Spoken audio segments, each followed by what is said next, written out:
বাড়ি থেকে যখন আমি ঢাকায় আহি তখন আমার বোন আমারে 50,000 টাকা দিছিল। আর আমার টার্গেট আছিল যেমনি হোক এই 50,000 টাকা দিয়ে ছোটখাটো একটা ব্যবসা করা। তাই চতুর্দিকে খোঁজ খবর নেওয়া শুরু করলাম, কোন ব্যবসা কেমন, লস কেমন আর লাভই বা কেমন। কারণ একবার লস করলে আমার হাতে আর কিছুই থাকবো না। এই ভয়ে ভয়ে দিন পার হইতে থাকলো। সপ্তাহ গেল, মাস গেল, কিন্তু কাজের কাজ কিচ্ছু হইল না। আস্তে আস্তে আমি ডিপ্রেশনে পড়ে গেলাম। ঘুম নাই, খাওয়া দাওয়ার ঠিক নাই। তারপর একদিন বোনের ফোন।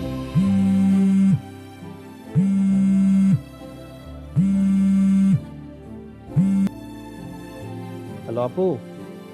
কিরে, কেমন আছিস তুই? আমি ভালো আছি, তুই কেমন আছো? এই তো ভালো। তো কি করবি সিদ্ধান্ত নিলি? আসলে আপু এখনো কোনো সিদ্ধান্ত নেই নাই, আরো কিছুদিন ঘাটাঘাটি করা লাগবো। তুই এই ঘাটাঘাটি পর্যন্তই থাক। তোর জীবনে তো আর কোনো কিছু হইব না। কারণ একটা ছোটখাটো ব্যবসা করতে যদি তোর এত ভাবনা চিন্তা করা লাগে, তাহলে সেই ব্যবসা তোর দিয়ে হইব না। তোর উচিত বাড়িতে আয়া আব্বার লগে কামলা দেওয়া। আপু তুই ওতে দিয়ে আব্বার মতো কথা কওয়া শুরু করলি। তো আমি কি কমু?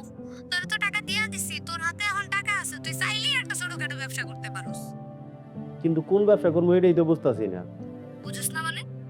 ঝালমুড়ি বিক্রি কর, নাইলে ফুচকা বেচ। আর এগুলো যদি না পারস তাহলে ভ্যানে করে সবজি বেচ। এগুলো করতে কি এত ভাবনা চিন্তা করা লাগে? এগুলো কোনো ব্যবসা হইলো? আমি আরো বড় ব্যবসা করতে চাই, যেই ব্যবসায় একদিনে লাখ টাকা কামানো যায়। তুই দে ঢাকায় যায় আরো বড় বাদাইম হয়ে গেছস। এগুলো কেমন ভাষা আপু? ভালো মতো কথা কইতে পারস না?